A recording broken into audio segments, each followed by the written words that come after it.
مغرقون خذ یدی سہل لنا اشکالنا خذ یدی سہل لنا اشکالنا۔ حضرات ذوالفقار،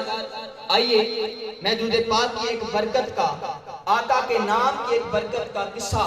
ایک واقعہ بنی اسرائیل کے شخص کا آپ کی سماعتوں کی نظر کرتا ہوں، اور ساتھ میں پھر سے دوبارہ التماس کرتا ہوں کہ یہ جو ریڑھی کے پاس لوگ کھڑے ہیں،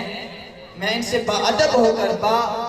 جو ہے بڑی مؤدبانہ گزارش کرتا ہوں کہ آپ محفل کے پنڈال میں تشریف لائیں۔ یہ سرکار کی بزم کے آداب کے خلاف ہے کہ آپ لوگ وہاں پر گلی میں کھڑے ہو کر یا دور سے دیکھیں، آپ جتنے قریب آئیں گے آپ پر اتنی رحمتوں کا نزول ہوگا۔ احادیث میں آتا ہے کہ جب صحابہ سرکار کی بزم تو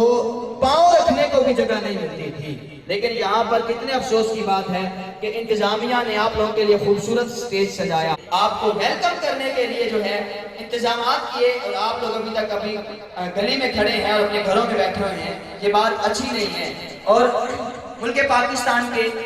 عظیم شناخت عبداللہ خاقان ڈار صاحب جو کہ گجرات سے تشریف لائیں، ان کو بھی ہم خوبصورت انداز، محترم جناب محمود الحسن صدیقی صاحب وہ بھی تشریف لا چکے ہیں۔ دنیا